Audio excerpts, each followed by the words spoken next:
thank you for tuning into episode 3 of the Recruitment Revolution podcast. My name's Kelly Dunn. I'm the Director of KD Recruitment, and I am delighted to be joined here today by Phil Pond, who is from Scarlet Opus.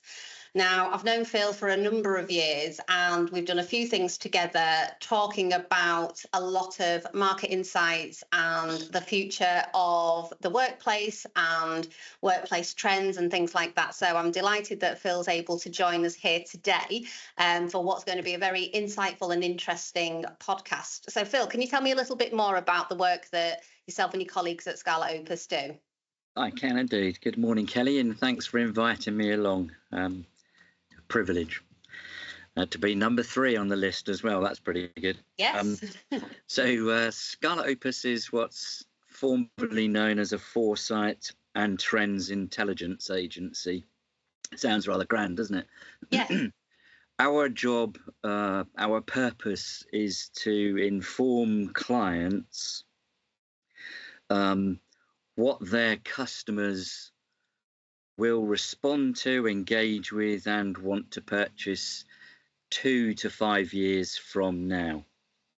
So we're giving them a vision into the future, and that vision comes from constant, and it's a large team of freelancers that support us. It's constant monitoring and research of, I can't put it any other way other than everything that's happening on Earth. So what's happening in the worlds of art galleries, museums, what's happening in the world of science, technology, space exploration, sport, obviously politics, all those kinds of things. What we're looking for is what will be happening 2 to 3 years from now that could influence how society in general and on a global basis might shift or change its behavior. And once we get an idea of what will be influencing people at that time and how our behaviors might be, through experience and much more clever people than me in the business, we're able to then say, so if people are thinking and feeling these things, we will want to be surrounded by this. We will want to be experiencing these types of things. Brilliant. It's more a science than an art. There's no crystal ball involved at all. Macro trends aren't caused by celebrities or such things. Macro trends come from us, the people of the world, and how we're influenced by what's going on around us. And it's surprising surprising to most, how common and how those trends are applicable on a global basis. It doesn't really matter how we're brought up, where we're brought up, or what we believe in general. It isn't specific. In general, human beings are pretty similar all around the world. Yeah. And I think you're right there, because we see a lot of trends, although mine's not a science, mine's keeping my ear to the ground and looking at what the recruitment market's doing. But there's definitely trends that I see that actually align a lot with kind of the science behind what you do. And I think that's what today's podcast is going to do. It's sort of looking at what I'm seeing and what you're seeing, and how business leaders and employees can kind of think about that for future plans. And I think the first thing that I wanted to talk about is I'm seeing a lot of organisations at the moment who are trying to get their staff back into the workplace. So if we kind of think back to the pandemic, everybody got sent home. There was a lot of jobs that were then recruited for solely remotely. A lot of businesses got rid of offices completely, or they downsized their offices because everybody's working from home. And we've sort of come full circle now where businesses are going, I want everybody back in. But actually, the employees and the candidates who are looking for work still want this flexibility. They still want hybrid.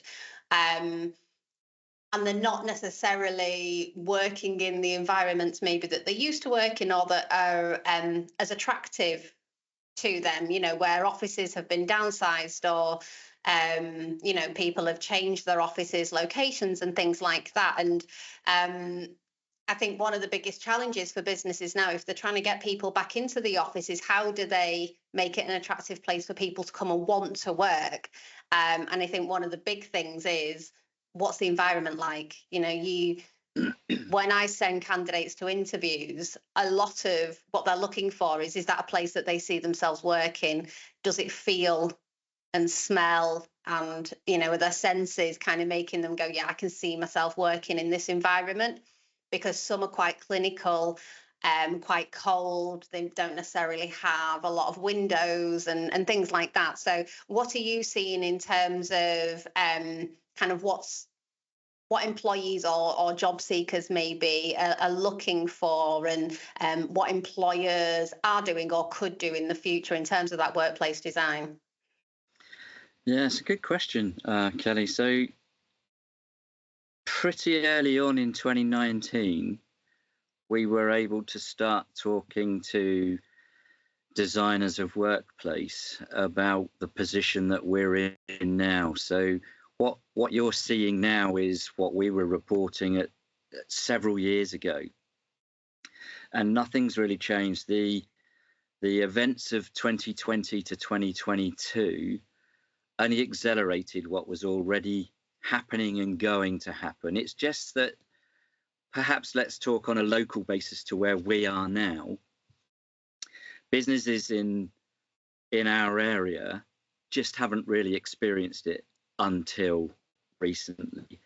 Things take a long time to come in and settle down. The same as with product development, you've got early adopters, and then it comes to the masses, and then it just sticks with those people that like that way of life. So there have been for several years lots of experts commenting on the subject of working from home. And I'm not dismissing any of that which is said, but I can tell your listeners for a fact, because it's several years in the making and we're only just beginning to see it settle, people will never return to the office on a full-time basis. It ain't going to happen, and therefore it's silly to be planning for it. During the events of 2020 to 22, we all spent a lot of time at home, and we all reaped the benefits of all that brought. Yes, we were at home, but yes, we were allowed out for walks. And because we weren't allowed out very much, our appreciation of what we felt and saw and experienced on those walks was heightened. And because of those things, that period accelerated trends that were coming into fruition anyway, initially driven by parents requiring and needing, and the law beginning to change to give them flexible conditions. So anyway, to get to the point of your question, hybrid working's here to stay. Those employers that are not willing to offer it in any form will find it hard to attract and retain talent of any age. I'm not talking about ages. This is age irrelevant. Yeah. We found we were more relaxed at home. Another myth amongst experts is that people's productivity is better in the office than at home. That's not true. People's productivity at home is better simply because we are more relaxed, surrounded by people that we choose to be with. If we think about it, and this is no comment on workplaces in general, this is just a human fact. When we take a job, we end up spending the majority of our life in the company of people we didn't choose to be with. Yeah. That isn't to say that there aren't strong friendships that come from those places, but it's still a fact we didn't choose to be with that group of people. Yeah. That induces a level of subliminal stress that's always there, because what we do is we change our personality in an office environment or a factory environment very subtly to suit certain circumstances. So we change ourselves a little bit to make sure that we get on with everybody that's there in the office or in our team. We change ourselves just a little bit to be the person we think our boss will prefer and promote or reward. And all those little face masks that we put on carry a stress level with them. So even before we begin to get the computer on, the pen out, whatever it is we do at work, we're already got a slightly increased stress level, and that doesn't happen at home. Yeah. This in turn has started to impact on for about 3 or 4 years, and some companies are reacting to it. We hear about the high profile companies like Amazon and Google and Lego, but really it needs to happen at grassroots level, if I can call it that, the micro business level, the small to medium enterprise business sector.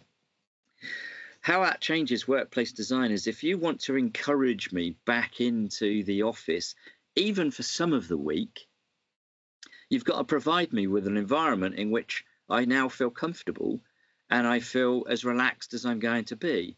And because we've all fallen in love with our homes and gardens again, there's a clue in the type of design that offices need to start to think about. Yeah. It doesn't have to cost a lot of money. Who says wallpaper can't be on an office wall? Exactly. That kind of thing. It's who says we can't have patterned flooring in the way that we would have at home? Who says that we can't have home colours and decor in the office place? I went to a business recently. It's a good business. They're a good employer and they're a good client. And they were so proud to show me around their new office building, which had just been totally refurbished and redecorated. It was clean. It was smart. You could almost smell the technology in the air. They'd upgraded it so well.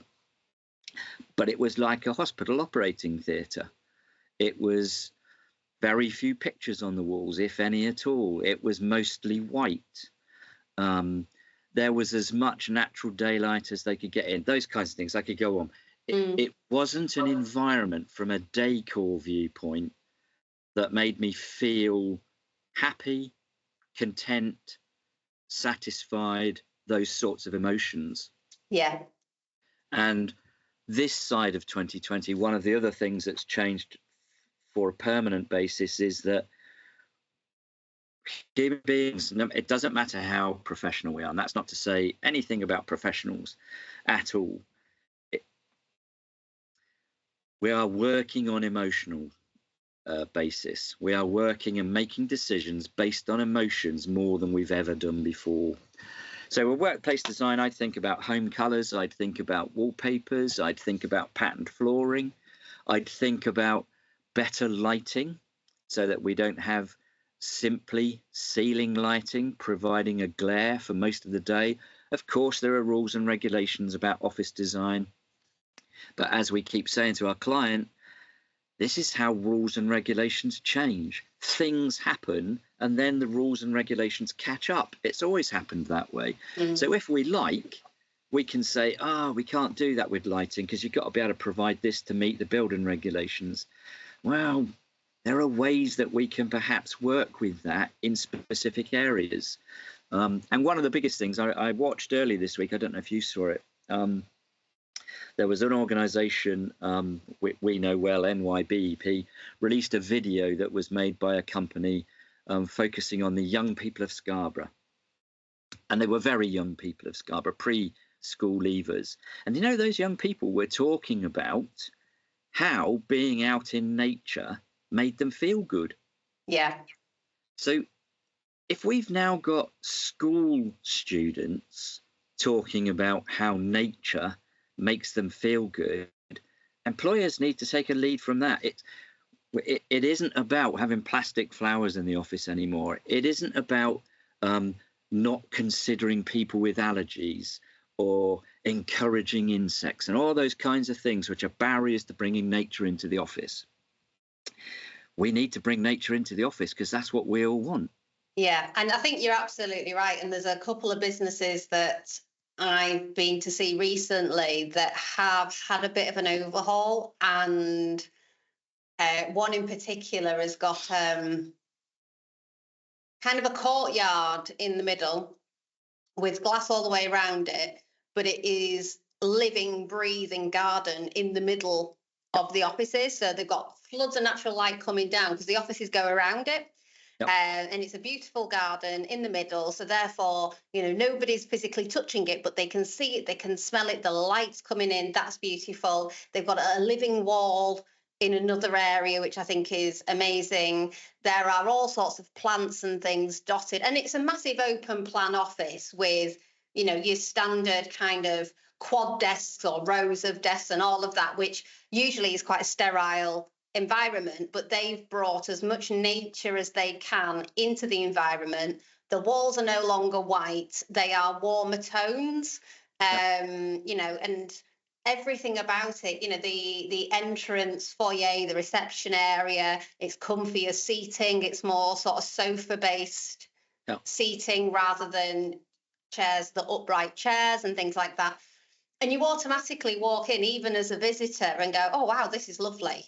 You're calmer as soon as you walk in. And I remember going to see this one particular business 15 years ago, and everything was white and grey and very sterile, and everybody. And it's it's a business that's manufacturing, so historically it's quite a dirty business, but the offices were quite. And I remember people always come back going, "Oh, it's quite cold there, isn't it?" Because everything's like white and grey. Whereas now it's a lot warmer and you feel relaxed and things like that. So I do think that makes a massive difference. And,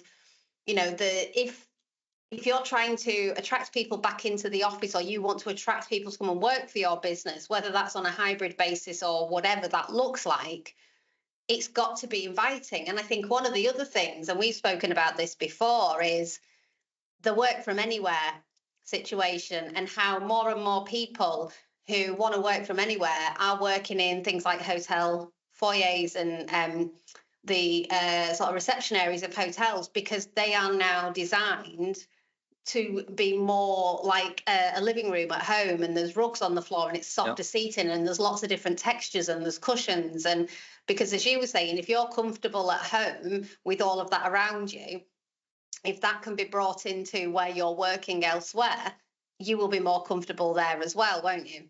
Yeah, there's other aspects I would mention for listeners to perhaps consider. Just on your point about work from anywhere, it's worth remembering, because talent acquisition isn't restricted to Yorkshire, it's a global issue. Yeah. And a small business might not think that they are in competition for an IT expert with Mars, but they are, because that person can go anywhere. There are now 28 countries, some of which that it was impossible to immigrate to, now offering 2 to 5 year remote worker visas. Right. You don't have to have big bank accounts. All you have to do is prove that you earn money from a business in your home country, and that you can sustain yourself on a month-to-month basis. Some of those 28 countries have a minimum salary per month that you must be earning.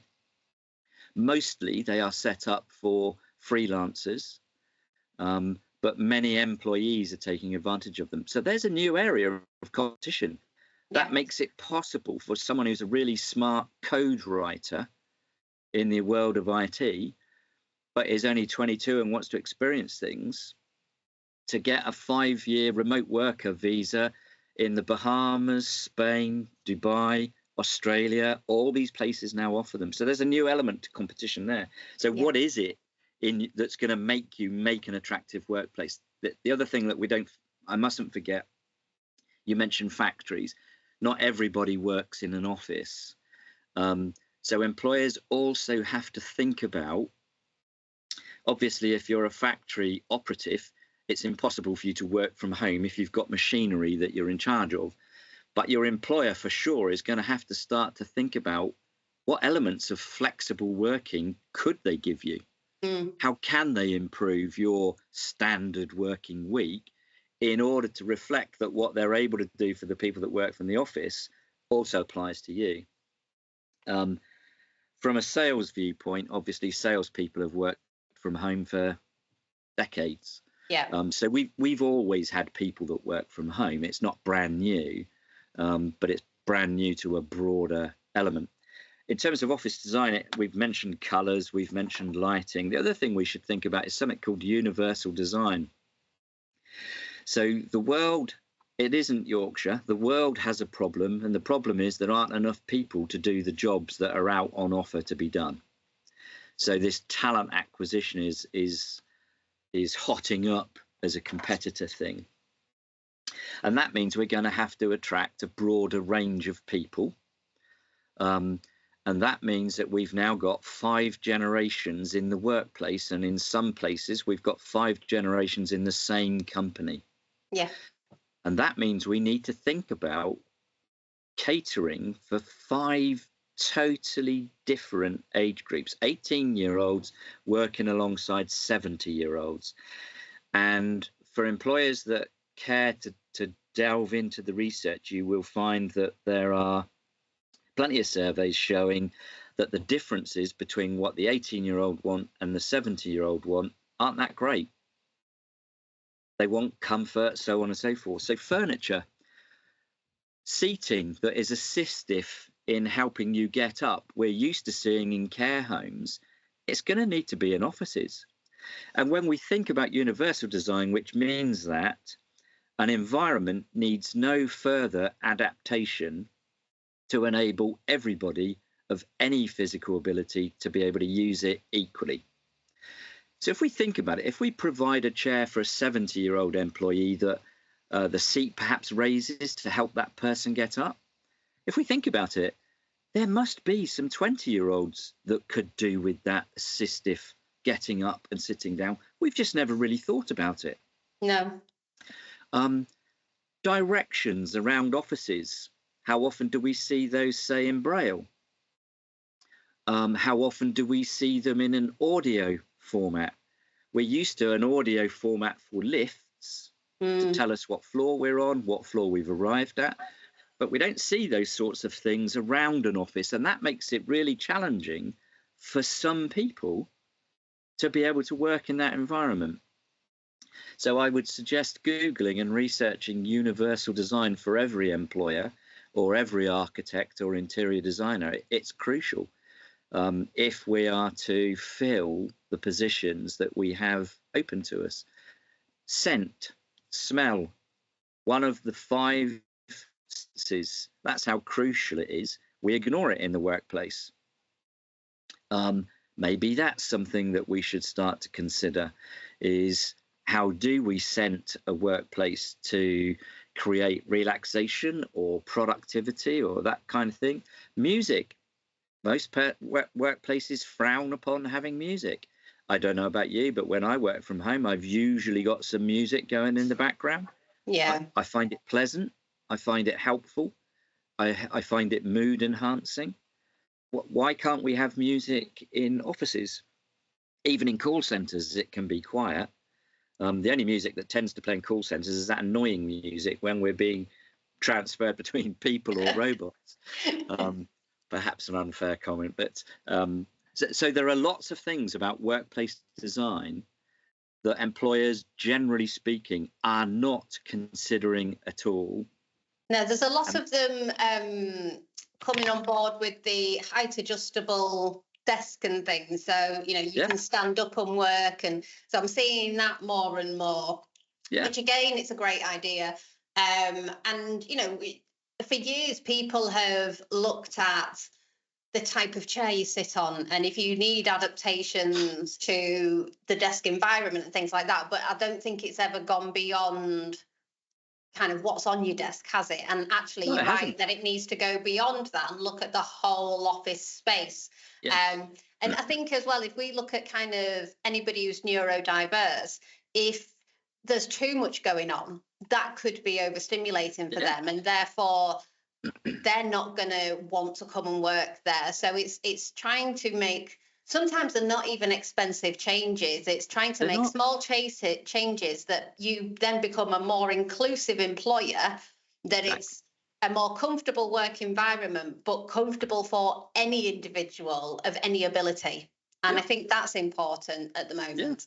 Yeah, the desks that change height weren't about helping people of different capabilities. They were some person decided that we should all stand up for a little while. And of course, that's good for us to stand up during the day. But the desk was designed for the wrong reason, but it might actually help certain things.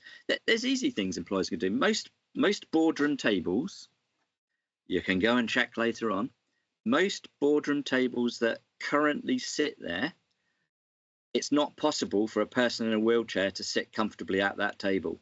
They usually have to sit back from the table. Yeah. That doesn't make sense now, does it? No. And who's thinking about it? So anyway, those are some thoughts about workplace design and how it needs to change if we're to fill the jobs and get the right talent. And the last comment I'd make on that in terms of attracting people back into the environment is, why do all the accounts people have to sit together? Why do all the marketing team have to sit together? Why can't I sit with my friend who's in accounts? And therefore, why can't we have flexible spaces? Doesn't matter what your job is and your title is, work where you want to work. It's not about open plan. I know some people dislike open plan. As you said, the group that you just mentioned just now, maybe there should be quiet spaces for a group of people to go and work in where there isn't a lot going on. Does it really matter what function they're performing in that space? Not really. So boxing people according to job function is no longer an attractive thing for people to experience. So consider that. Yeah, and I think you're right there. There's a client I've worked with in the Hull area, and the HR team have a thing that they actually don't sit together. So on different days, they go and sit with different areas of the business because they find that it's more productive and they find out more about what's going on because they're sat with their colleagues rather than in a separate office where HR sit. And so they've brought it in as a company policy that you do go and sit with people in different departments. And finance can go and sit with marketing, but actually while you're sat together, you can find out about the marketing budget and you can ask some questions and you can get some decisions made and some real-time answers rather than dropping emails and things. And HR can go and sit with, the admin team or whatever. And actually it does make a difference, because if you've got the right person sat next to you that you can just sit and ask the question to, you can get a decision made or an answer to a question so much quicker than having to send a generic email and wait for somebody to email you back or wait for a call or somebody traipsing across the office to come and see you. And I do think it is, it's a silly rule that actually who decided that was what it should be. And actually, why not split everybody up and go, you can work wherever you want, but you don't necessarily have to all work together. So go and sit with IT over there and, see how you can kind of get on and work with them and whatever, and just diversify and split everybody up. I think that's a positive thing, because when we go back to kind of looking at schools, they do that at school. They rotate students on different tables to get you used to working with lots of different people. It's not all the same people who like English sat together, is it? That's exactly it. Yeah. So, if they're doing it in education, why not do it in the workplace? So I absolutely agree with that. I think one of the things that we've talked about a lot, and I think because both me and you are passionate about understanding this next generation of talent and the impact that they're going to have on the future workforce and things like that, there's a lot of things that we have to think about in terms of what the future is going to look like based on this next generation of school leavers, university leavers, whatever we want to call them. I don't even know what the current term is anymore. We've gone from Gen Z, there's another one, isn't there? You'll tell me in a minute. But I think there's the changes that are being driven at the moment, which I know you've mentioned to me, and you alluded to it earlier on, actually, that the younger generation, the older generation, what they want isn't too different anymore. So as much as a lot of change is being driven by the younger generation, it's applicable to all, and everybody is then seeing the benefit of that, aren't they? Yeah, we would recommend to any of our clients, if we're talking about employment strategies or recruitment strategies, retention plans, A lot of what's changing is being driven by a younger cohort, but it's influencing everybody, and therefore our recommendation is not to focus on age groups, but to focus on your employed team. Yeah. But be conscious that the attitudes, ethics, and values of, say, the under 30s, under 25s, they're very different to other age groups who are looking at these new ethics and values. For example, younger people today are considerably more inclusive than people that went before them. They are more tolerant of people that went before them. They're friendlier in that sense. And I know there's lots of people my age now shouting at however they're listening to this, shouting at that device, calling me all sorts of names. But in general, as we come down through the generations are becoming softer in a much more pleasant way. And as a result of that, the world is becoming, in all sorts of different aspects of life, more female centric. Yeah. I suspect if we end up with a female US president, we will see in a short period of time conflict lessen around the world. And that's just a fact. It's how we think. So from young people, why are their ethics, values, and what they believe in different? Is because they've grown up with the internet. So their best friend could genuinely be a human being in Tokyo that they have only ever seen through a screen, or perhaps even never seen, just heard the voice of, or just messaged through instant messaging. So stuff that we used to see about human beings isn't instantly seen. Yeah. And so our values are different.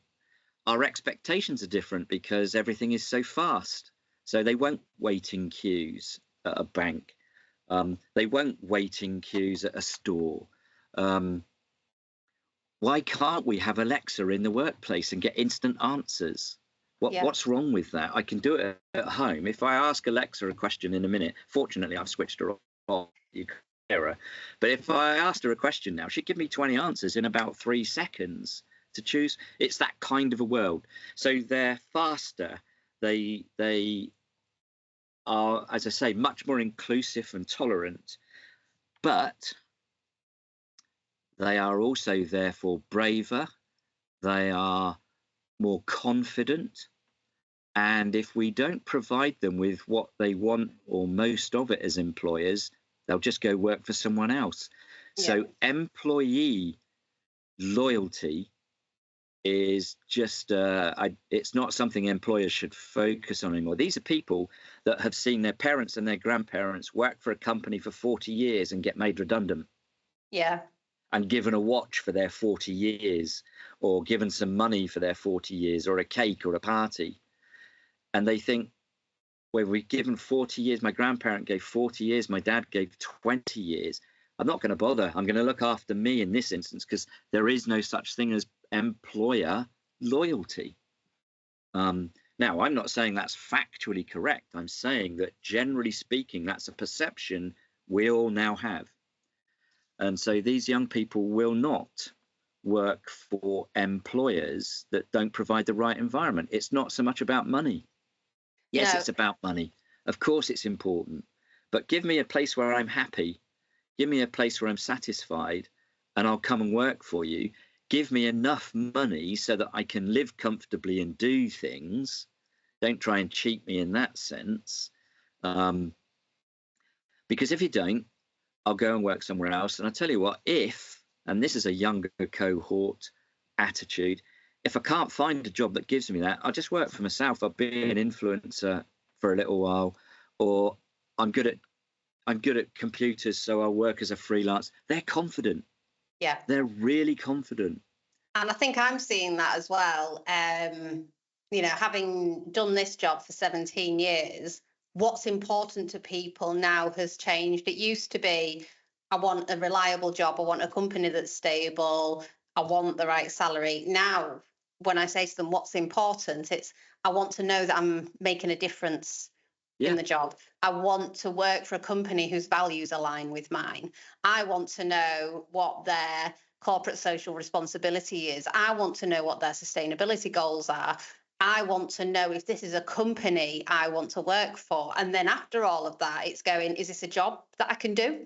But it's all about the business and the organization and the culture and who they are and what their mission is. And, am I going to have impact in my job? And you could be going in at an entry-level admin role and still want to know that, yes, but what impact do I have? And, will I be recognized for that? And, will I be a valued employee as opposed to just a number who, like you say, after 40 years is going to get a watch?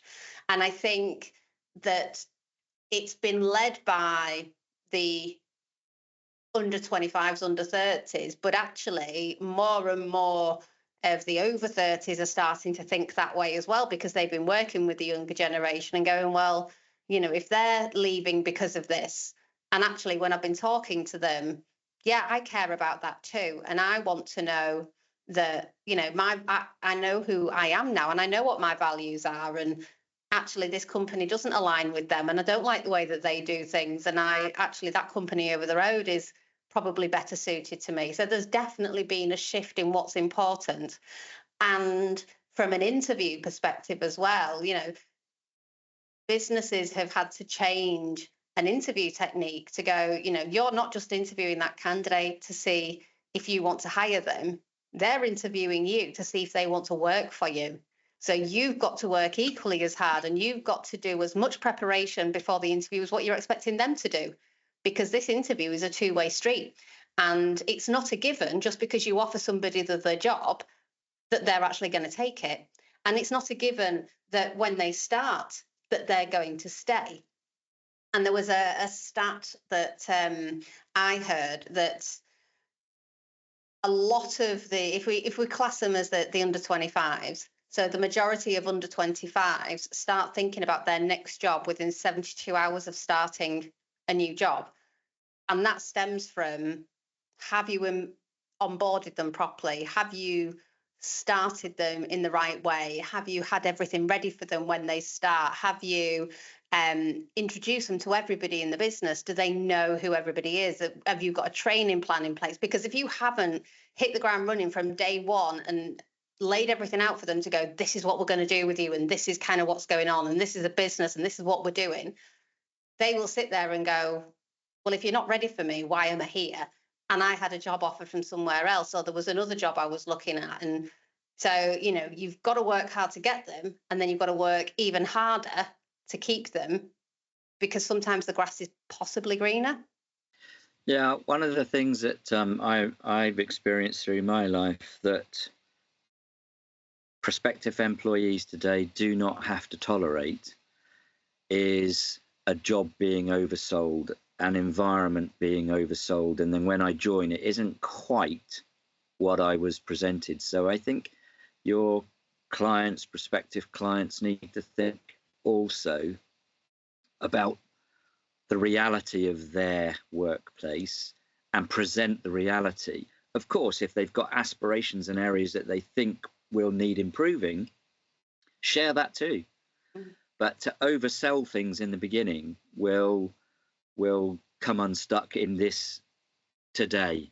Yeah. Our tolerance of employers, and you mentioned something else which is important. Every single day around the world, the group of employees willing to work for business that's not making a contribution to climate change reversal and protecting the environment for the future, that group of people that won't work for those companies is growing, and it's going to continue to grow.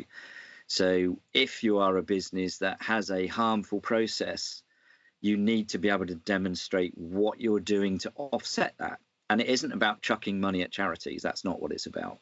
It's about real activity implemented that employees can see. So sustainability attitudes and contribution towards climate change is something that fashion shops need to start to think about, that hotel restaurant employers need to start to think about. All businesses now need to have something in place with regard to that. And the other thing, actually, which in terms of environmental help that businesses should be thinking about is activity programs that employees can take part in to help the environment and climate change. It's really important that business takes this seriously, because it's a significant part, and it's a growing significant part of employment and retention. Yeah, and I think you're right. There's a lot of people now who, talk to me and say, what voluntary work can I do as part of this role? What are they doing in terms of their sustainability goals? What can I do to support that as well? What do they do in terms of supporting the local community, and can we make a difference and do more? And, I think going back to what you said earlier, people care more, they're softer, they want to support each other and the local community in a better way. So I think from that perspective, I think it's really important for organisations to talk about that. I think a lot of them do things, but they're not necessarily talking about it. And I think from my perspective, when I talk to business leaders and I say, right, tell me what you're doing in terms of these activities and the initiatives, and what are your goals? And there's loads of things that they do and say, when somebody starts, we do all of this. And I'm like, but you're not going to get them to start, because you won't attract them to apply if you don't talk about this from the outset. Yeah. When you're advertising your jobs, you need to put some of this information in that advert, because these are the things that people want to see. They don't want to just see a list of duties. They want to know who you are and what you stand for. So I think you're absolutely right with all of that. And I am definitely seeing that coming more and more to the forefront across the whole of North and East Yorkshire. And I appreciate some of the bigger cities are probably a bit further forward than where we are. But certainly, there's a number of businesses that I work with who we lead when we recruit with them, and when we talk to candidates about them, we lead with a lot of this stuff first before we talk about the job, because that's the stuff that people want to know about. I think the other thing I want to talk to you about, which I find fascinating, is future jobs. So if we talk about, at the moment, there's obviously the impact that AI is having currently, and this technological revolution that we're going through that's about 25 years instead of the previous revolutions that have always been 100. The AI impact is something that I think everybody has to embrace. You can't bury your head in the sand and hope it's going to go away and hope that somebody else will deal with it. Everybody in every business has to embrace AI and the use of it, and then also how the roles and responsibilities within a business will evolve because of the use of AI.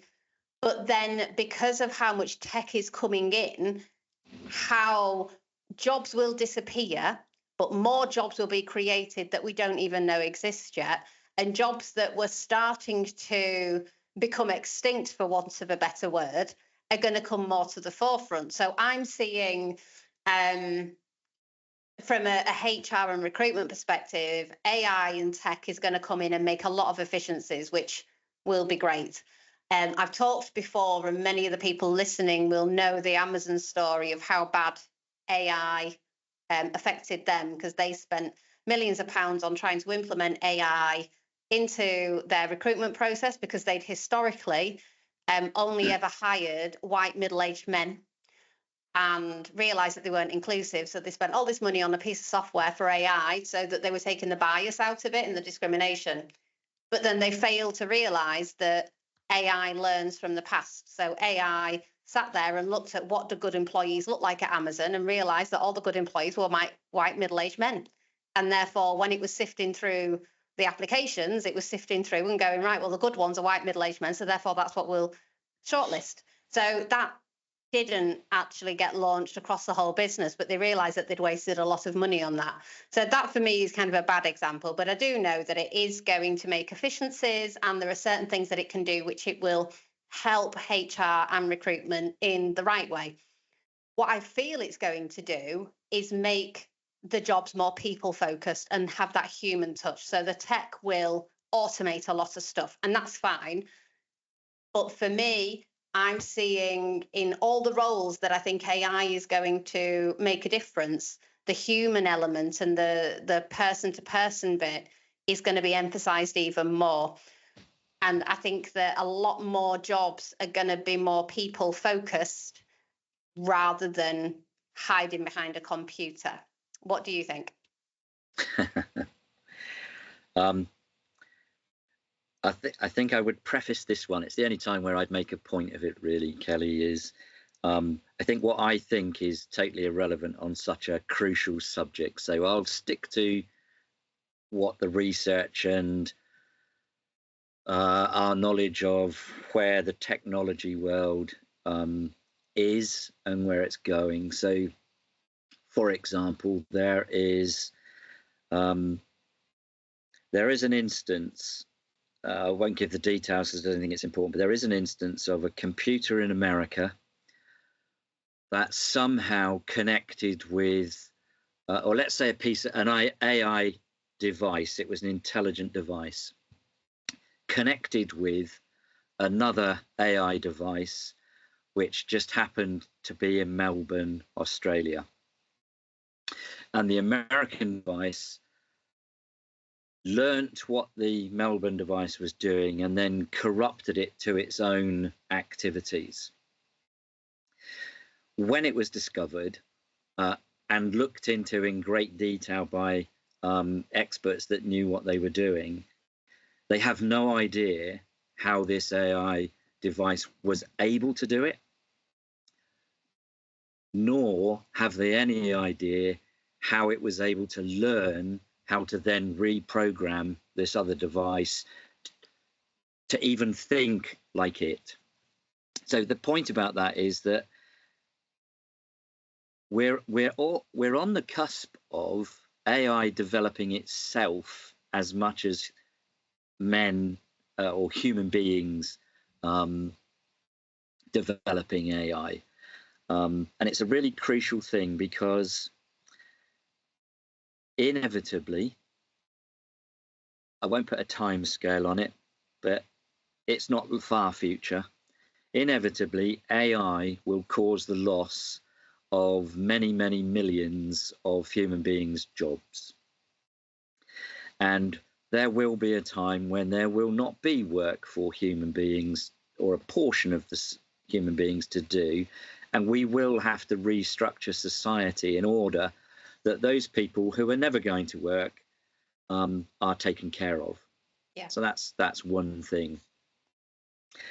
If we bring it back to today, what employers that you and I come across ought to be considering is that often technology in people's homes is superior to the technology they have to use at work. That's worth thinking about, and what investment plan is being put together to upgrade it. This isn't a joke. This is a serious thing about how far technology is developed. Less than 2 weeks ago, a 6-year-old showed me 3 things, as not like, you don't know these, Phil, but oh, isn't this exciting? Look what you can do. There were 3 things that my iPhone could do. I had no idea it could do. So technology has become intuitive. And that's why young people of any age can use it, because intuitively, where did that come from? They know to scroll, they know to search, and they know they can't break it. Yeah. Whereas I might not do things on tech, because what if I can't undo what I've just done? Yeah. So we're at the people talk about industry 4.0 at the moment, which is where technology efficiencies are coming in. AI that you talk about is coming in. We'll then quickly move to industry 5.0, which is where AI and humans integrate and work together. So we really will start to work alongside technology that we only ever used to use. We're reaching that in real time. We can all think about the AI in terms of its development. The boat's left. We're not going to change it. We can't stop it. No. What I would encourage employers to think about is that rather than worry about what technology is, why don't we just sit back and think about, can we remember a time when we used to worry about the mobile phone? I don't know whether we did or not. But what I do know is we all now can't live without it. Yeah. Look how useful it is. We're all now becoming really useful and talk about Alexa as if it's a person in the family. Yeah, it's true. It is. So where the fear comes from when we move it through to the employment part of our lives, I'm not so sure. It's certainly something we need to embrace. And yes, of course, the powers that be, whatever that means, some of those powers are going to use technology for bad. But there is so much good that can come from it, that we should embrace it. Employers should embrace it and think how else they can bring it into the workplace to make the work simpler. And the easiest thing, the cheapest thing I can think of off the top of my head is Alexa. How often do we get stuck on a problem, a marketing issue or whatever, and it's just easy to say, Alexa, what examples of the world can you quote us where people have had this problem and how they've dealt with it? You know, we're not going to have that in team expertise. No. That little ball on the table has got the world of expertise. Why don't we bring Alexa into the workplace tomorrow? Yeah. And see what difference it makes to board meetings, that kind of thing. So that's the view on technology is developing at a huge rate of knots, and it's exponential, and it's going to do away with a lot of jobs, but it's going to enable a lot more. And what do you think in terms of future jobs then? Because, you know, I talk a lot to employers, and when I talk to students at schools and go, the difficulty that we've got at the moment is a lot of the jobs that are going to exist in the future don't exist yet. So how do you train for things that aren't there yet? So what kind of jobs are you seeing that are going to either be created that we've never heard of before, or jobs that are emerging that we can start thinking about? In general, the ones that we haven't heard of are to do with climate change, the environment, and feeding the human race. Yeah. So, for example, I think most people, maybe that's arrogant of me, let's just say, doesn't really matter how many people know this, mushrooms are now classified as a superfood. So dates, I don't mean going out with another human being, I mean the dates that we eat. It's recently been discovered by a woman that crossed a desert that a human can be sustained always by eating 7 dates a day. You don't need anything else other than water and 7 dates a day, you'll be fine, and live a long time. So the jobs that we will see are seaweed farmers, mushroom farmers. So it will be farmers, and of course mushroom farming isn't about huge expanses of open fields. Mushroom farming, mushroom farming, for example, is something that disused underground tunnels are being adapted for in certain places around the world. So we can grow these things as entirely new businesses in new wasted areas. An old job that will make a return, I don't suppose it will be forever, but for a long period of time, we are all seeing used clothing becoming a big thing. So sites like Vintage, for example, eBay has had it for ages, but Vintage is a new one that's expanded dramatically. So we're seeing, I think I mentioned this to you before, Kelly, we're seeing not only the emergence of more, but a desperate need for new people to join the worlds of sewing, tailoring, and clothing alterations. That's the way we recycle clothing. So we can buy something on Vinted that we really like but doesn't quite fit, so we take it to the local alteration shop. So there's a business that's booming right now, and I might be wrong, but I think that's a skill that isn't seen in schools very much now. No, I don't. I remember being taught it when I was at school, which was a while ago. But my son recently started university, and I know from his academic time at school, it's nothing. They don't cover that now. It's all DT and things like that, isn't it? So you still do the woodwork and more of the graphic design and that side of it, and obviously the technology, the IT and the coding. And so, yeah, I think it's a dying art that is not taught at school. So you have to choose to go into that and choose to go and do a college course or night school or something like that, don't you? Yeah. And that I bought a suit on Vinted recently. It was 2 weeks ago. It was a great suit, all but new, for next to nothing. It didn't fit, but it could be altered. I took it to the local alteration shop, and I was told I could collect it at the end of September. Wow. And that's a local business that would love to employ 3 more people and can't find them. So that's a job of the past that's now a job of the future for a period of time. Yeah. We'll also see biodiversity rangers. So actually in Yorkshire, we have a unique business that started, and I mean unique to the whole country, perhaps the world, but I can't say that. It's called Biodiversity UK. It's based in York, and it's a company that is now a business rewilding plots of land that it is given by, say, farmers or schools or local businesses, and they're creating across the country something called the what do you call it? Pollination highway. Yeah.